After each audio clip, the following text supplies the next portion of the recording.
Mari kita membuka Alkitab kita dari Titus pasal yang pertama, ayat 1 sampai ayat yang ke-16. Oke, saya akan membacakannya. Dari Paulus, hamba Allah dan Rasul Yesus Kristus, untuk memelihara iman orang-orang pilihan Allah dan pengetahuan akan kebenaran seperti yang nampak dalam ibadah kita. Oke, di ayat yang pertama ini kita harus melihat atau memberi perhatian kepada pernyataan Paulus bahwa dia adalah hamba Allah, Rasul Yesus, dan kita tahu bahwa ada dua pernyataan di sini, yaitu hamba dan rasul. Kepada Allah Bapa, Paulus menyatakan bahwa dirinya adalah hamba, dan berkaitan dengan Yesus, Paulus mengatakan bahwa dirinya adalah rasul. Ya, tentu di sini yang dimaksudkan rasul adalah seorang yang diberi kuasa untuk menyampaikan satu pesan atau berita. Jadi rasul ini, yaitu apostolos, sebenarnya tekanannya adalah bukan utusan seorang yang membawa berita, bukan. Tetapi tekanannya pada pribadinya, yaitu pada utusannya, bukan berita yang dibawakan. Nah, berita yang dibawakan itu penting, tetapi konteks di sini adalah, konteks rasul di sini adalah bahwa Paulus, dia diberi kuasa oleh Yesus Kristus sebagai wakilnya Yesus. Jadi yang harus kita garis bawahi adalah bahwa Paulus diberi kuasa, dipilih oleh Yesus, dan dia menjadi wakilnya Yesus untuk menyampaikan pesan-pesan dari Yesus. Ya, tentu yang dimaksudkan pesan-pesan dari Yesus adalah atasan atau pimpinan dari Paulus yang memberikan pesan, memberi kuasa kepada Paulus, dan kemudian Paulus melakukan itu di dalam tugas dan kewajibannya dia sebagai seorang rasul. Itu tekanannya di situ. Nah, kemudian yang perlu kita perhatikan di ayat 1, di situ dikatakan memelihara iman orang-orang pilihan Allah. Nah, tentu ini juga menjadi satu pernyataan teologi yang memberi kepada kita perhatian khusus, yaitu bahwa di sini disebutkan dengan istilah orang-orang pilihan Allah. Jadi kita di sini mulai berpikir, menganalisis bahwa ternyata dimaksudkan orang-orang pilihan Allah, itu berarti Tuhan atau Allah memilih orang-orang tertentu yang kemudian disebut orang-orang pilihan.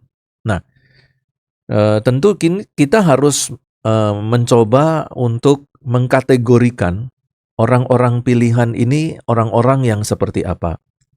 Karena ketika Tuhan memilih kita, itu ada setidaknya dua kategori. Kita dipilih untuk dijadikan sebagai pelayan Tuhan, yaitu kalau kita sebut dengan istilah modern, istilah Kristen modern adalah hamba-hamba Tuhan full time. Jadi kita dipilih oleh Allah sebagai hamba Tuhan full time. Tetapi yang kedua, Allah juga memilih orang-orang untuk diselamatkan.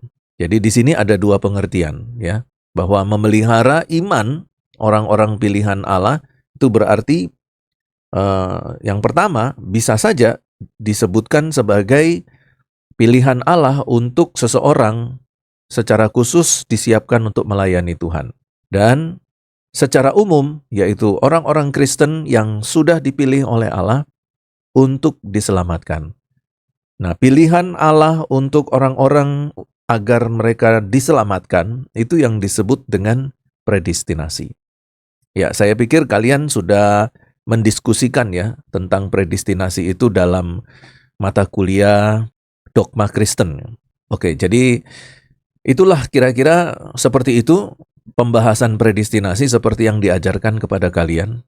Nah, menarik di sini bahwa Paulus, hamba Allah dan Rasul Yesus Kristus itu, dia dipanggil untuk memelihara iman, dan yang kedua adalah pengetahuan akan kebenaran. Jadi kalau kita lihat di ayat 1 ini, ada beberapa poin penting di dalam kekristenan, di dalam teologi Kristen Paulus. Yang pertama adalah bahwa Paulus, dia memperkenalkan dirinya sebagai hamba Allah dan orang yang mendapatkan kuasa dan wewenang dari Yesus Kristus. Dan kemudian ternyata Paulus juga diberikan tugas dan kewajiban untuk satu, memelihara iman dan juga pengetahuan. Nah, di sini penting sekali bahwa ada dua hal yang agak sedikit kontras, tetapi berjalan bersama-sama, yaitu iman dan pengetahuan.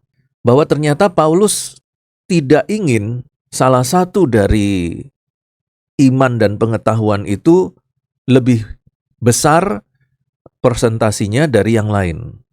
Paulus mengharapkan antara iman dan pengetahuan itu seimbang. Nah, di sini penting bagi kita untuk melihat bahwa kita tidak cukup saja memiliki iman, tetapi kita perlu untuk memperlengkapi diri kita dengan pengetahuan akan kebenaran.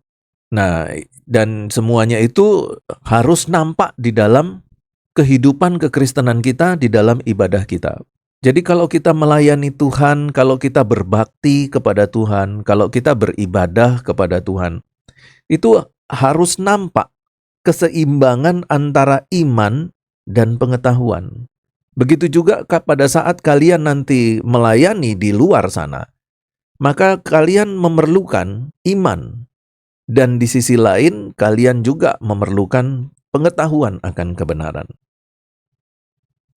Nah, ketika kita berada di dalam satu kompleks sekolah teologi dan berada di dalam asrama, di situ kita betul-betul diasah pengetahuan kebenaran kita, pengetahuan teologi kita, dan kita digembleng di situ agar kita memiliki pengetahuan teologi yang betul-betul dapat membekali kita untuk melayani Tuhan.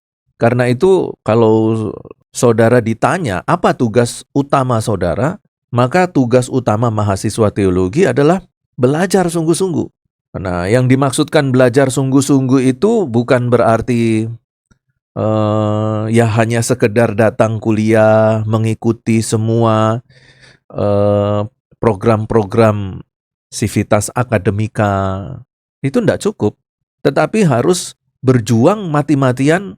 Kalau dalam istilah umum ya mencari ilmu atau menggali ilmu pengetahuan seperti itu. Ya, apalagi kalau konteks kalian itu ada di STT Duta Panisal. Itu berat sekali.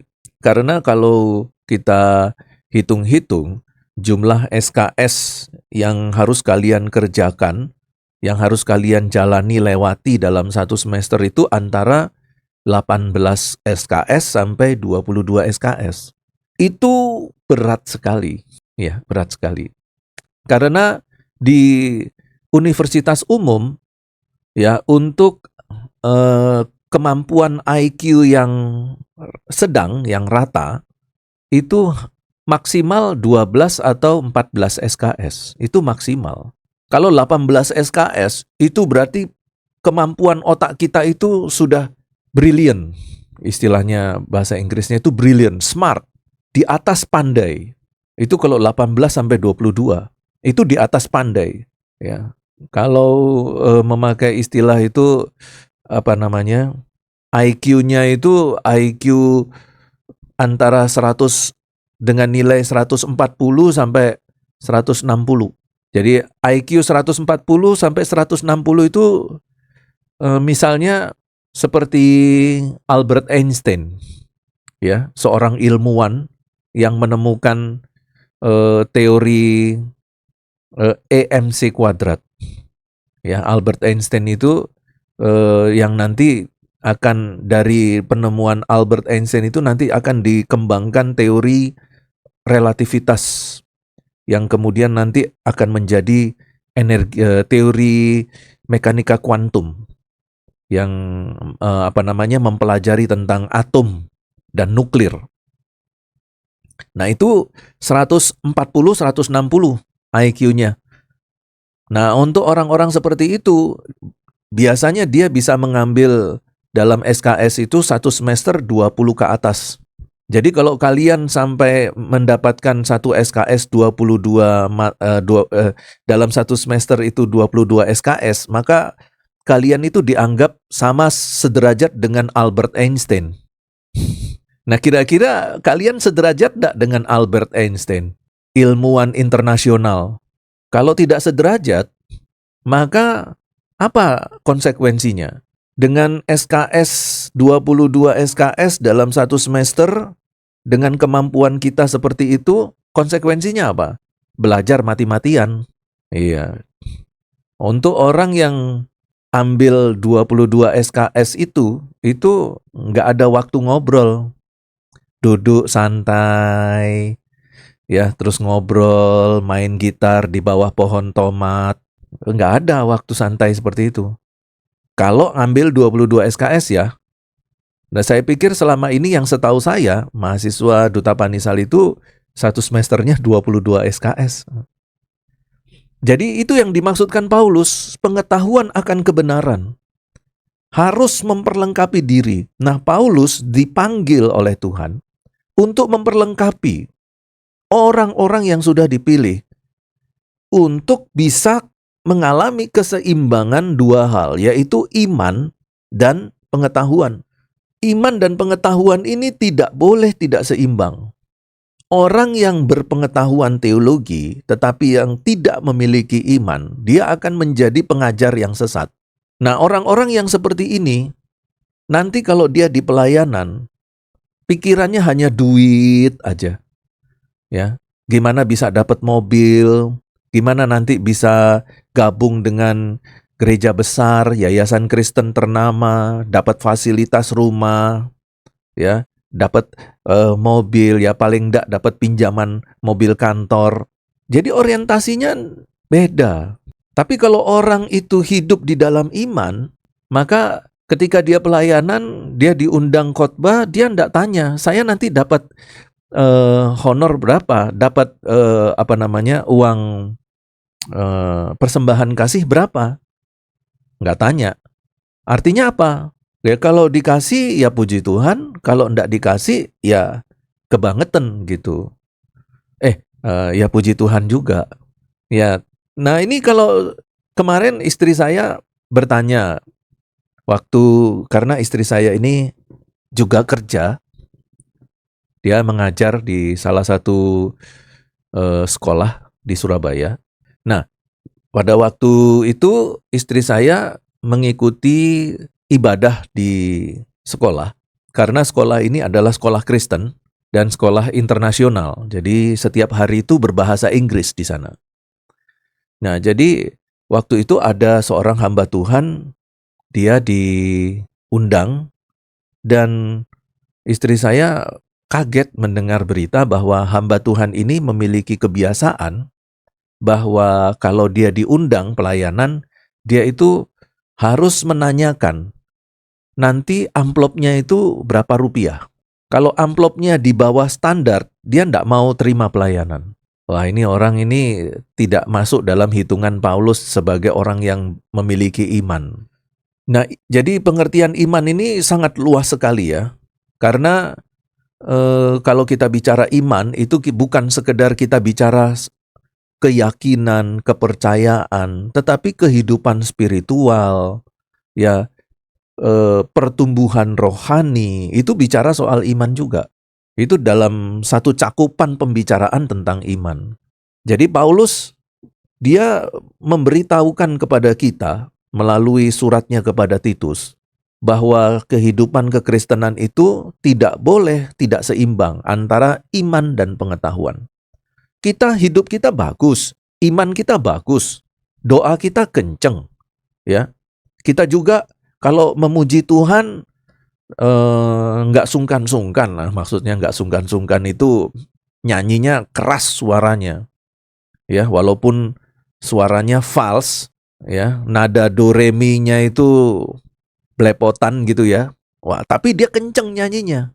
Ya, tapi itu enggak cukup. Ya, kita juga harus memiliki pengetahuan. Nah, salah satu bentuk pengetahuan itu apa? Ya, misalnya pada waktu kita diberi tugas presentasi tafsir PB, kita betul-betul mempersiapkan presentasi kita dengan sungguh-sungguh. Seperti seorang yang satu level dengan Albert Einstein. Harusnya begitu. Ya, karena saudara ini kalau dihitung-hitung kuliahnya hanya 3 tahun. 3 tahun lebih sedikit. Itu kuliah cepat, singkat, padat, luar biasa itu. Hanya orang-orang yang IQ-nya tinggi yang bisa kuliah dapat sarjana dalam tempo cuma 3 tahun lebih sedikit. Kalian itu masuk program itu. Saya saja waktu kuliah S1 5 tahun. 5 tahun lebih. Bukan karena saya ndak lulus-lulus, bukan. Tapi memang di sekolah kami itu sudah disetting lulusnya itu 5,5 tahun. Ya, sekolah di Batu Malang itu lulusnya 5,5 tahun. Bukan karena ndak bisa mengikuti kuliah, bukan. Ya memang sudah disetting seperti itu. Gitu. Nah, kalian itu disetting 3,5 tahun, bandingkan.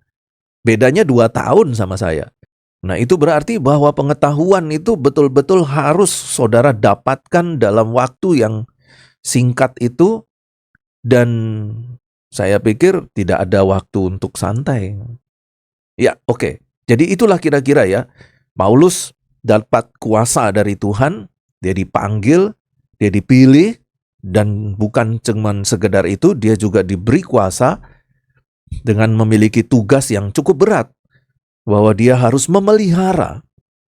Nah, ini kehidupan seorang pemimpin sebagai seorang pemelihara itu nggak gampang.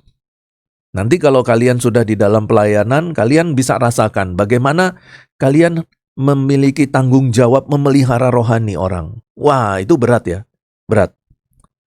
Apalagi kalau saudara diperhadapkan dengan orang-orang dengan berbagai macam karakter. Ya, ada orang-orang yang licik, ya, menghasut supaya kalian membenci jemaat yang lain. Kalian tidak memberikan satu respon negatif kepada pemimpin gereja yang lain. Dihasut. Kenapa? Karena ya orang ini dia termasuk jemaat yang cukup aktif, tapi dia pintar menghasut, licik. Akhirnya dia bisa pakai kita untuk menyerang pemimpin yang dia tidak sukai. Itu macam-macam itu nanti.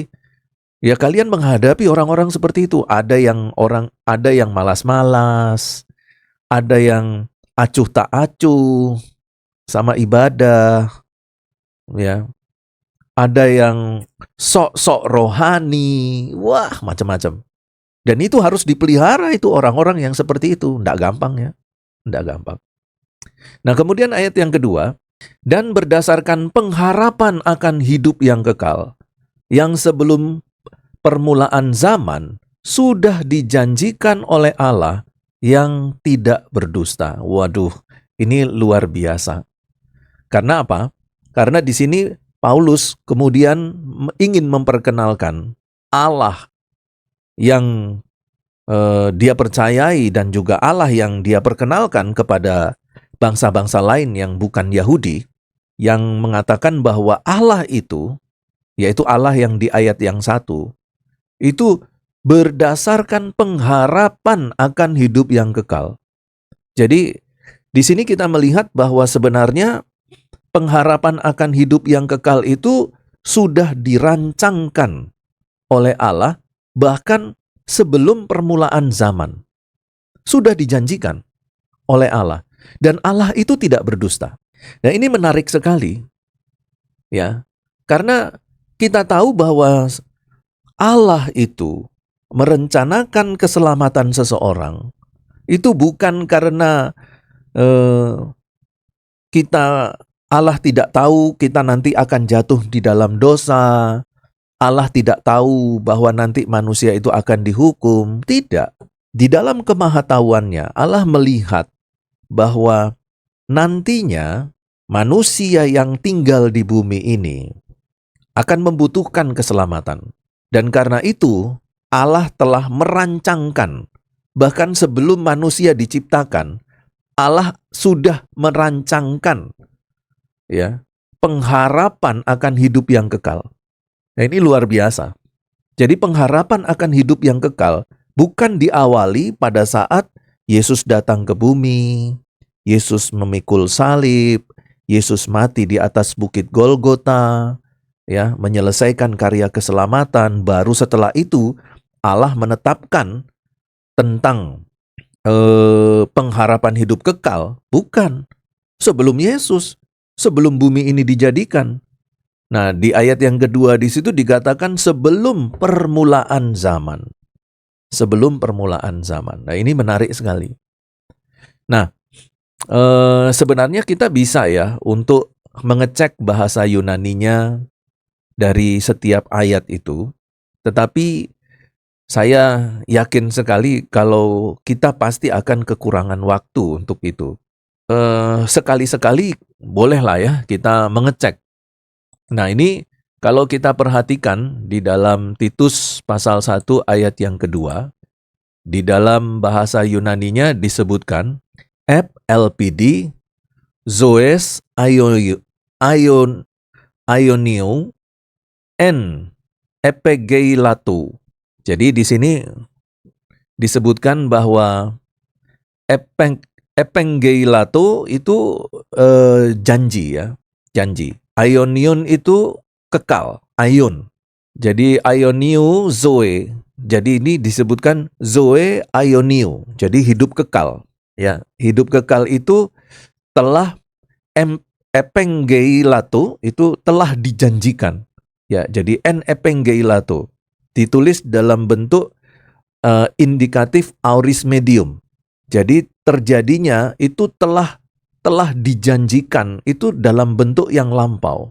Jadi zoe aionion en epengeilato. Jadi janji untuk hidup yang kekal itu telah ditetapkan, telah dinyatakan oleh Allah. Nah, di sini disebutkan bahwa pengharapan itu ya, pengharapan hidup yang kekal itu telah dinyatakan. Dan ini sangat jelas sekali di dalam bahasa Yunaninya bahwa Allah itu melakukannya ya dalam chronon aionion. Jadi pro chronon aionion.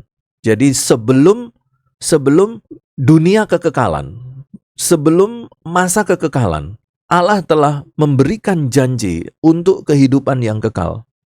Bagi setiap orang yang dipilihnya, itu sudah dijanjikan oleh Allah itu. Wah, itu dahsyat sekali ya. Kalau kita perhatikan dalam bahasa Yunaninya pun itu sudah cukup memberikan kepada kita keyakinan bahwa apa yang dikatakan di dalam Alkitab kita yang tertulis dalam bahasa Indonesia itu ya sudah seperti itu bahasa Yunaninya. Jadi LPD zoen aioniu en epengeilato ho avoides theos pro chronon aionion. Jadi chronon aionion itu masa kekekalan. Jadi chronon itu kalau kita terjemahkan sebagai waktu, kronos.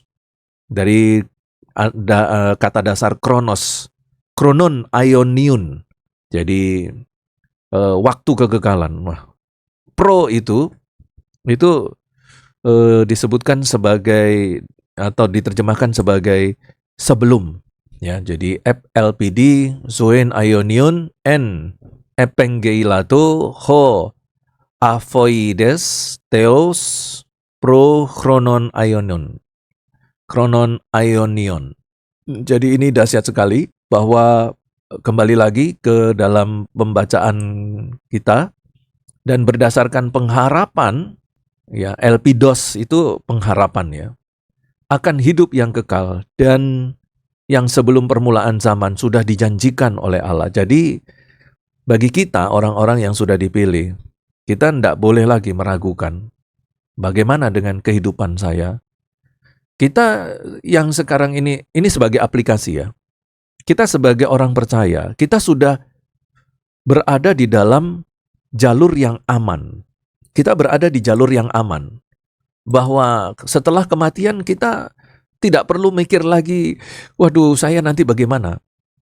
Karena di ayat yang kedua sudah sangat jelas bahwa Allah itu merancangkan keselamatan kita itu bahkan sebelum kita dilahirkan, sebelum bumi ini diciptakan. Dan itu dikatakan bahwa Allah itu tidak berdusta.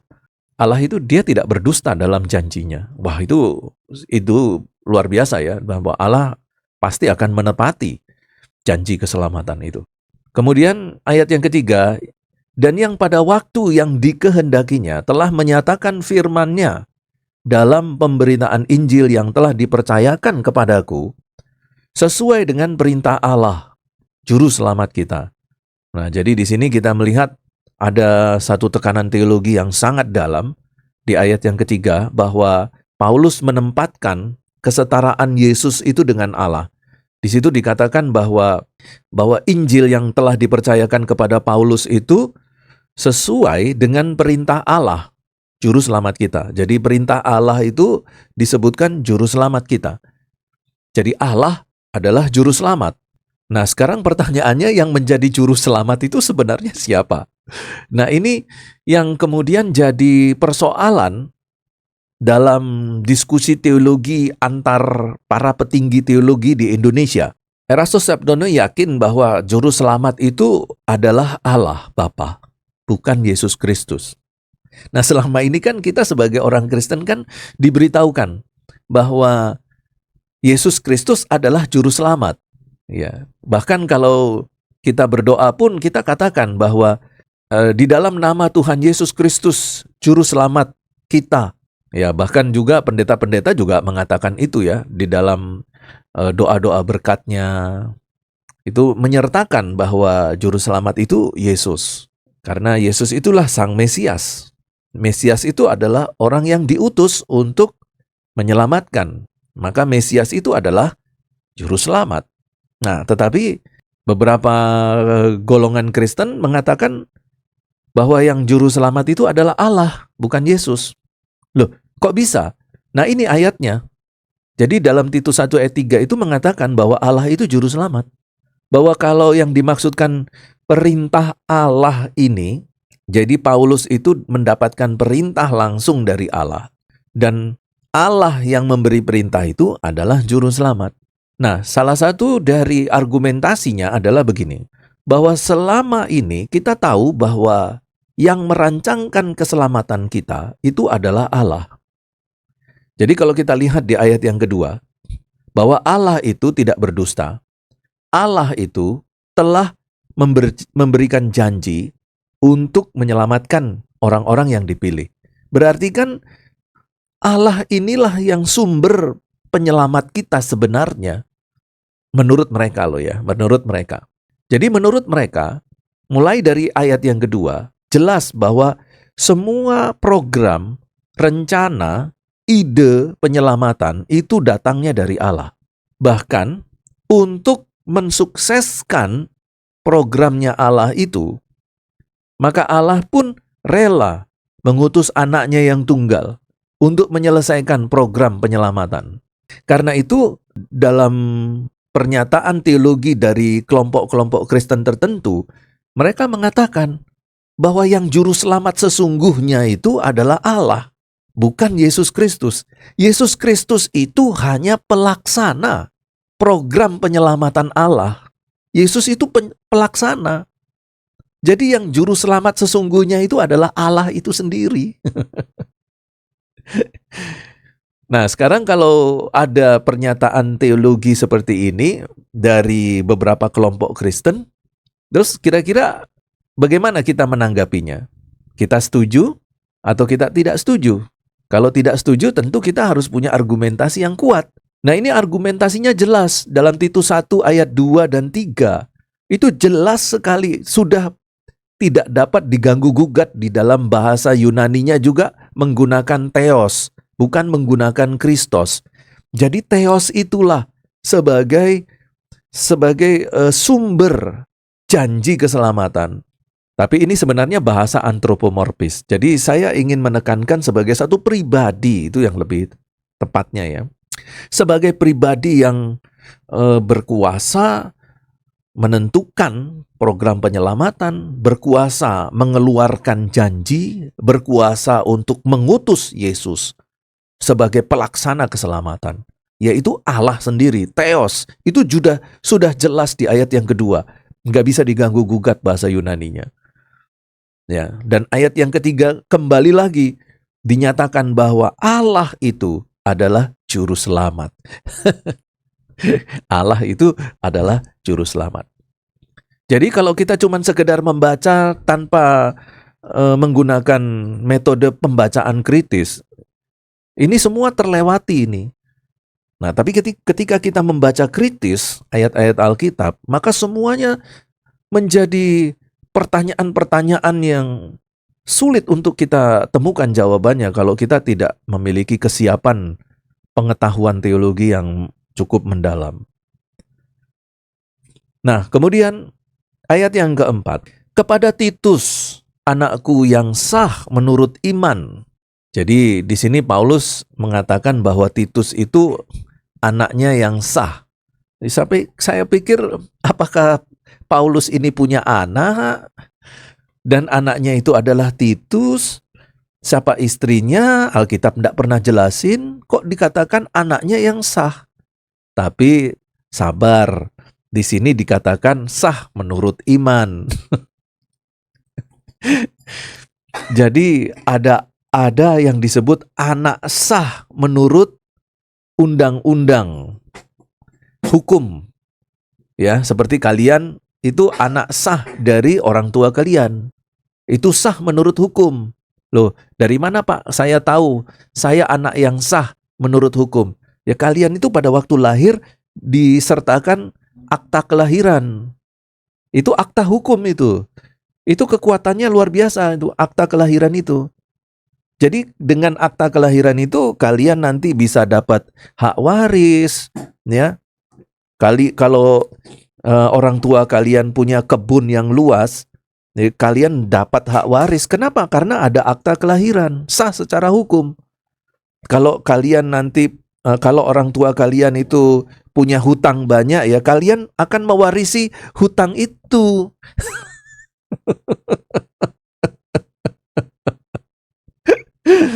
Makanya berdoa supaya orang tua kalian jangan punya utang.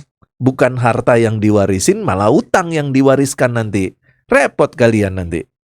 Ya, capek-capek melayani Tuhan, dapat kumpul sedikit-sedikit uang persembahan kasih, dipakai buat bayar utang orang tua.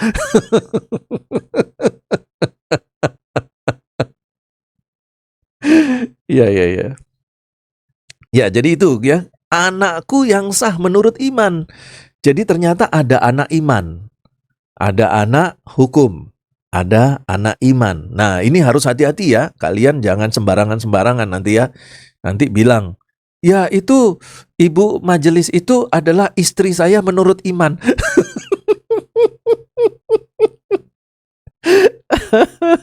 Jadi ada istri menurut hukum, jadi ada juga istri menurut iman. Wah, ini bahaya ini. Bahaya, ya.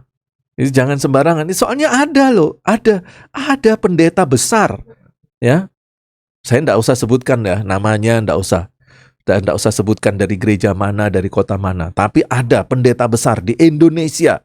Rame dulu. Rame. Karena apa? Dia mengatakan begini, saya punya 2 istri, dia bilang gitu. Istri pertama itu ya ini, istri sah saya secara hukum. Tapi saya juga punya istri, dia tunjuk itu salah seorang majelisnya dia. Jadi ini istri saya menurut istri rohani. Jadi ini istri rohani saya, ini istri jasmani. Jadi ada istri menurut hukum, ada istri menurut iman. Waduh, itu rame itu dulu. Sampai sebagian besar hamba-hamba Tuhan itu mengecap pendeta itu sebagai pendeta yang mengeluarkan statement teologi yang ngawur gitulah ya, yang menyesatkan. Tetapi di sini Paulus melihat bahwa Titus itu adalah anak yang sah menurut iman. Nah, ini harus diselidiki. Sebenarnya maksudnya anak sah menurut iman itu seperti apa? Berarti kita boleh dong dapatkan bapak sah menurut iman. Ya. Misalnya Happy melihat saya sebagai sosok ayah yang diidam-idamkan. Lalu Happy bilang, Pak Ronald itu papa saya menurut iman. Iya. Nah, soalnya di sekolah teologi lain ada beberapa mahasiswi itu mengakui bahwa saya itu papanya. Ada. Di salah satu sekolah teologi di tempat saya di sini, itu ada seorang mahasiswi yang bilang, mengakui ke teman-temannya di asrama, kalau saya itu papanya. Tapi bukan papa kandung, bukan, tapi papa iman. Papa iman. Nah, itu kalau di dalam baptisan itu juga ada papa baptisan, papa iman. Yang itu disebut apa ya? Dulu saya sebut papa serani. Kalau saya sebutnya itu sebagai, kami menyebutnya itu sebagai papa serani. Itu papa iman. Jadi kami ada orang tua, lalu ada orang tua lagi. Orang tua lain yang kami sebut sebagai papa serani. Orang tua serani. Nah, jadi maksudnya orang tua ini nanti membantu papa kami, orang tua saya, untuk membimbing saya secara rohani. Jadi orang tua rohani. Jadi setiap Natal tahun baru saya datang ke rumah papa serani saya, papa baptisan saya, untuk untuk mengucapkan selamat Natal dan tahun baru. Itu sampai saya besar itu saya tetap datang ke rumah papa serani saya untuk selalu mengucapkan Natal dan tahun baru. Jadi hubungan kami itu sudah seperti orang tua dan anak. Nah, itu mungkin ini harus dicek ya menurut dengan menggunakan metode hermeneutika ya, eksegese. Anakku yang sah menurut iman itu maksudnya gimana? Dan bagaimana cara kita menerapkannya ya di dalam kehidupan kekristenan kita.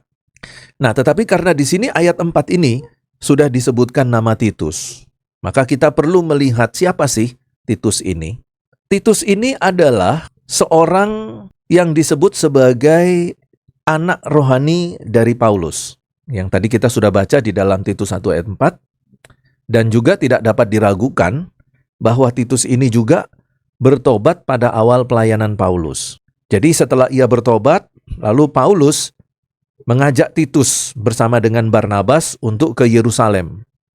Nah, kota yang dikunjungi Paulus 17 tahun setelah pertobatan Paulus. Ini bisa kita lihat di dalam Galatia 2 ayat 1 ya. Kemudian, dari situ, kemudian Paulus memberi Titus tugas yang sulit, yaitu untuk menyelesaikan masalah yang timbul di gereja Korintus. Kita bisa lihat di 2 Korintus 7 ayat 6 dan 7.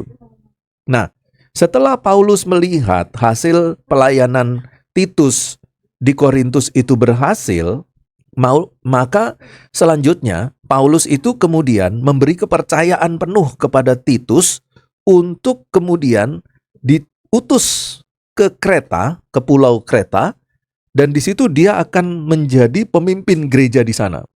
Di Titus 1 ayat 5.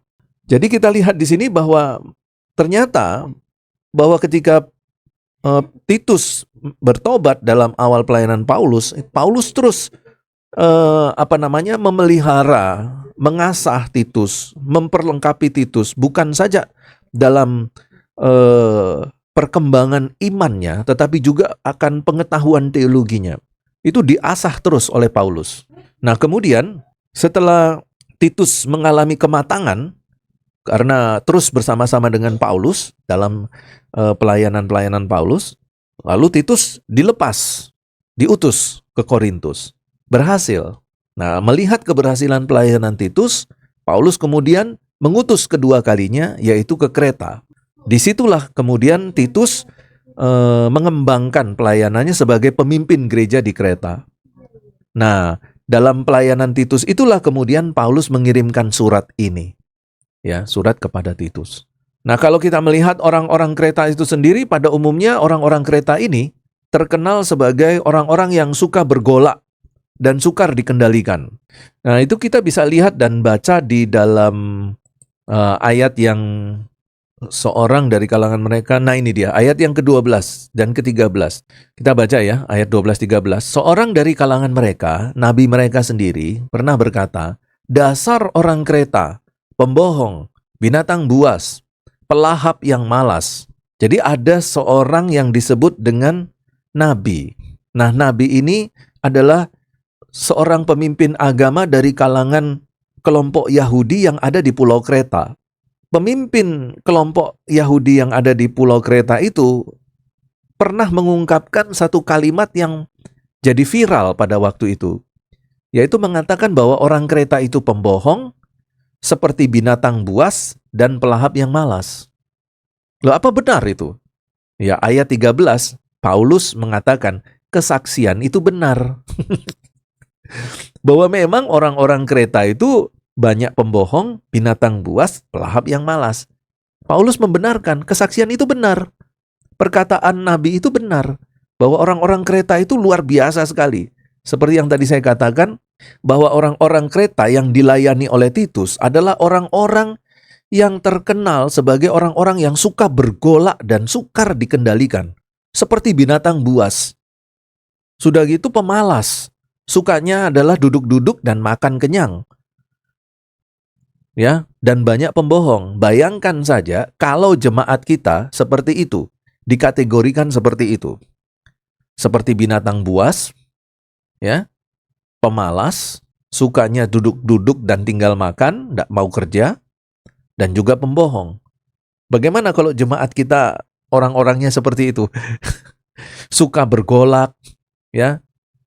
Kalau ada khotbah suka teriak-teriak misalnya. Kalau tidak setuju, teriak-teriak di tengah-tengah khotbah, marah-marah. Kita belum pernah ya.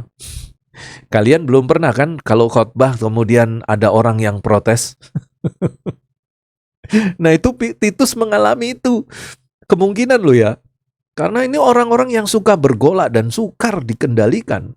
Karena itu kemudian Titus ini ya disebut sebagai tokoh yang sangat mengundang tanda tanya dalam sejarah Kristen mula-mula, tetapi ia juga dijuluki sebagai sepotong kain merah yang lusuh bagi orang-orang Yahudi, tetapi yang merupakan bendera kebebasan bagi orang bukan Yahudi. Jadi di sini Titus ini dianggap sebagai suatu pemimpin yang memiliki karisma dan kemampuan atau mental pemimpin yang keras, yang besar. Mentalnya besar, orangnya keras. Nah, pemimpin-pemimpin yang seperti ini yang mampu mengendalikan jemaat-jemaat binatang buas, sukar dikendalikan, yang suka bergolak, ya, suka teriak-teriak pada saat khotbah dan lain sebagainya. Ya.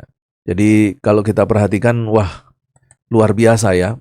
Apa yang dialami oleh Titus, satu pelayanan yang keras di Pulau Kreta. Ya, tetapi Titus melakukan pelayanan ini dan Paulus menuliskan surat ini supaya Titus juga didorong motivasinya, ya, bahwa ada orang yang tetap mendukung Titus, yaitu Paulus sendiri. Dan ini luar biasa sekali. Tidak banyak orang yang mampu bertahan di tengah-tengah pelayanan yang keras. Apalagi kalau orang-orang yang dilayaninya itu keras kepala semua. Ya, memang kepala itu selalu keras ya, tapi maksud saya bukan dipegangnya itu keras, bukan, tapi wataknya keras dan lain sebagainya. Wah, itu luar biasa sekali ya, di mana Titus berhasil melayani.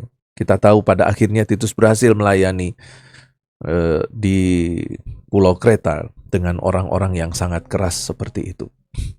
Lalu kemudian kita lanjutkan lagi. Aku telah meninggalkan engkau di Kreta dengan maksud ini, supaya engkau mengatur apa yang masih perlu diatur. Ya, siapa yang diatur? Orang yang tidak suka diatur. Ya, orang yang tidak suka keteraturan harus diatur oleh Titus. Dan saya pikir sekali lagi, saya kok memiliki satu pandangan dan keyakinan Titus ini orangnya orang yang bertemperamen kolerik. Temperamen kolerik itu temperamen yang keras.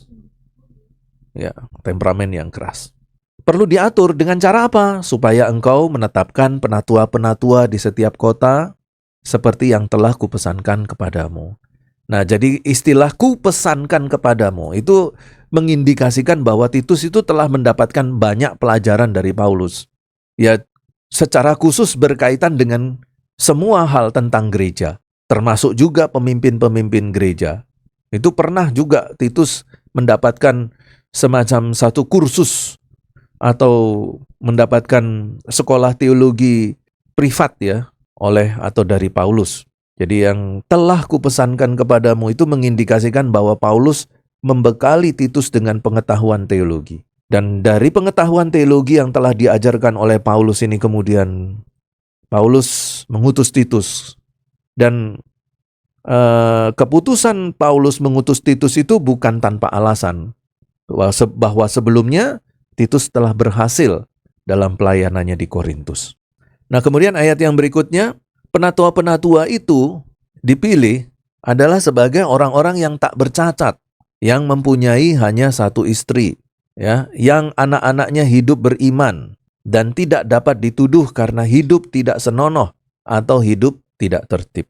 Jadi orang-orang yang diangkat sebagai pemimpin gereja adalah orang-orang yang harusnya secara rohani tidak bercacat, ya, mempunyai hanya satu istri. Hanya satu istri. Jadi di dalam kekristenan itu tidak ada dua istri. Kalaupun ada yang memiliki dua istri itu tidak sah. Ya, istri simpenan lah atau dia kawin lagi lah. Ya, tapi intinya bahwa di dalam kekristenan itu tidak boleh ada dua istri. Harus satu. Nah, saya pernah ditanya itu. Kalau di dalam kekristenan itu doktrin kekristenan mengajarkan bahwa kita itu monogami, ya. Dalam hidup pernikahan hanya satu istri. Lah, tapi itu Pak, lihat itu Abraham tuh punya beberapa istri, ya. Kemudian Yakub juga punya beberapa istri. Dan juga orang-orang di zaman itu juga punya beberapa istri. Bahkan Salomo pun punya 1.700 istri, 300 gundik. Kamu bayangkan saja, seseorang yang punya 1.000 istri. Jadi dalam 3 tahun sekali, dia datang ke satu istrinya. Nanti 3 tahun hari berikutnya, datang lagi ke istrinya. Nah, bagi istri yang didatangi, itu mereka sudah menunggu selama 3 tahun. Jadi 3 tahun gak ketemu suami, sekali ketemu ya itu sudah pas gilirannya dia didatangi. Itu pun kalau pas didatangi itu Salomo gak ada halangan. Coba bayangan pas salah satu dari kalian itu, cewek-cewek ini ya, misalnya salah satu dari istri Salomo yang 1.000 itu adalah Isabella atau Happy, Siana atau Sinaria gitu ya. Salah satu. Kalian berempat itu di antara 1.000 istrinya Salomo gitu ya. Nah, ini hari ini waktunya dia datangi Siana. Salomo datangi Siana. Ada jadwal, ada rapat, tiba-tiba dipanggil rapat kerajaan. Salomo, ada rapat penting. Nggak jadi kamu didatangi. Berarti kamu tunggu 3 tahun lagi.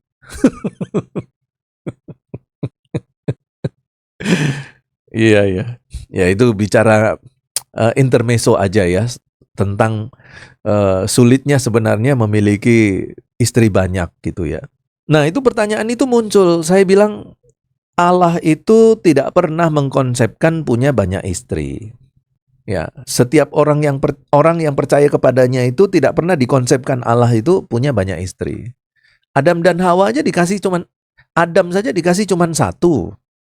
Ya kan? Adam minta lagi enggak? Tuhan kurang Tuhan. Kalaupun Adam ternyata punya istri lain selain Hawa, itu pasti terjadinya setelah keluar dari Taman Eden. Dan kalaupun itu dilakukan, kalau ini dalam tanda petik ya, kalaupun itu dilakukan oleh Adam, itu bukan karena direstui oleh Allah, bukan. Tapi karena kekerasan hati Adam. Begitu juga dengan Abraham. Sebenarnya Allah tidak pernah setuju Abraham itu punya anak dari Hagar, tidak pernah setuju. Ya, Allah itu tidak pernah setuju anak-anaknya itu punya banyak istri. Tapi kalau itu dicatat di dalam Alkitab, ya itu kesalahan dari pribadi-pribadi itu, termasuk kesalahan dari Abraham. Jadi jangan pikir itu bukan kesalahan, ya itu kesalahan. Dan akibatnya kita tahu sendiri bahwa istri-istri yang lain itu menyebabkan kesulitan-kesulitan hidup bagi Abraham, bagi orang-orang yang kita sebut sebagai pemimpin rohani yang tercatat namanya di Alkitab, yang punya lebih dari satu istri. Itu kesalahan. Dan itu ada hukuman secara manusia ya, bukan hukuman seperti hukuman rohani gitu, bukan ya. Hukuman secara manusia itu mereka mengalami kesulitan-kesulitan hidup. Ya, kalaupun ada hukuman-hukuman secara rohani ya mungkin itu ada caranya Tuhan untuk memberi perhitungan-perhitungan khusus ya. Tetapi itu bukan ranah kita untuk ikut campur dalam pengadilan, dalam keadilan Tuhan. Tapi intinya bahwa Alkitab tidak pernah merekomendasikan punya 2 istri. Karena itu sekali lagi di situ Paulus ingin menegaskan aturan Allah bahwa seorang penatua ya, dia harus hidup tidak bercacat dan hanya punya 1 istri. Boleh Pak punya 2 Pak, istri secara iman. Kembali lagi tadi ya. Oke. Kemudian ayat yang ke-7. Sebab sebagai pengatur rumah Allah, seorang penilik jemaat itu harus tidak bercacat, tidak angkuh, bukan pemberang, bukan peminum, bukan pemarah, tidak serakah, tidak merokok. Merokok enggak ada ditulis ya? Ada ditulis di sini merokok? Enggak ada. Berarti penilik jemaat penatua boleh merokok ya Pak? Loh, kenapa? Ini enggak ditulis di sini. Kriteria seorang penatua. Coba ada enggak di sini? 1, tidak bercacat. 2, tidak angkuh. Bukan pemberang. Ya, pemberang itu suka marah itu ya. Emosional, itu pemberang. Bukan peminum. Oke. Bukan pemarah, tidak serakah. Tidak ditulis di situ, bukan perokok. Berarti penatua boleh merokok, Pak. Nah, sekarang pertanyaannya, mahasiswa teologi boleh merokok enggak?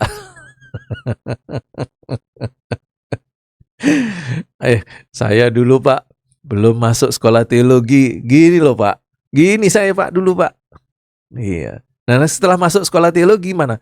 Ya setelah masuk sekolah teologi, enggak pernah lagi Pak, enggak pernah gini lagi. Enggak pernah. Tapi ya masih kangen-kangen lah Pak. Dulu angkatan berapa itu saya lupa. Ada loh ada mahasiswa Duta Panisal yang ngerokok, itu ada, ketahuan, kepergok, rokokan. Tapi kalau saya lihat di sini sepertinya nggak ada yang suka merokok ya. Kalau saya lihat Rahmat ya nggak merokok, kayak ya Idaman kayaknya bukan perokok ya. Terus ada Ferdin, ya kayaknya bukan perokok ya. Tapi kalau saya lihat yang cewek-cewek juga semuanya baik-baik ya. Ini kalau saya lihat ini semua wajah-wajah di sini, wajah-wajah malaikat semua ini.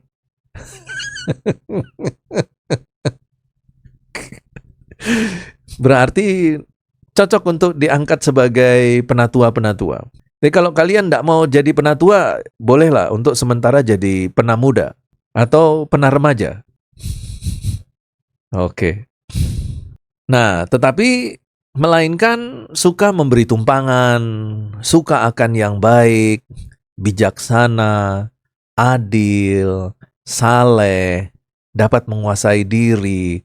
Wah, saya pikir kalau ada orang-orang laki seperti ini, ya, dia ini pasti cepat laku di STT Duta Panisal ini, ya. Dan yang paling suka orang-orang laki tipe ini itu Isabella, ya, tidak bercacat, tidak angkuh, tidak suka marah, bukan peminum, bukan pemarah, tidak serakah, baik, bijaksana, adil, saleh. Wah, ini kalau ada orang laki model gini, waduh, Happy itu sudah pasti jatuh cinta luar biasa itu. Ya, si Naria, Siana, itu laki-laki idaman ini, betul enggak? Bukan idaman kamu, bukan. Laki-laki yang diimpikan, diimpikan. Repot juga ini kalau ada nama idaman nih. Kalau pria idaman berarti kamu dong ya. Wah, kamu luar biasa itu. Dicari-cari wanita, pria idaman kamu. Bayangkan sampai Happy pun sampai menerima. Menerima apa kamu? Apa menerima idaman? Apa? Kemarin itu Happy? Saya menerima idaman, Pak, gitu. Menerima jawabannya. Aduh, kasihan kamu idaman. Kamu hanya jawabannya yang diterima, orangnya tidak.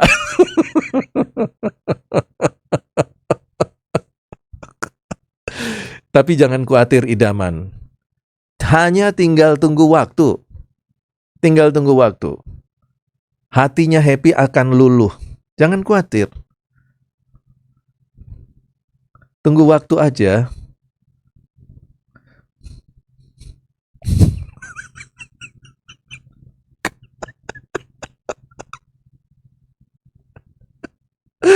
Aduh. Iya, ini kok saya lihat dia sini, waduh, ini seorang yang luar biasa, tidak cacat, tidak angkuh, tidak pemberang, tidak peminum, tidak pemarah, tidak serakah, baik, bijak, adil, saleh, menguasai diri. Waduh, ini kalau jadi mahasiswa teologi, ini di punggungnya udah keluar sayap malaikat ini.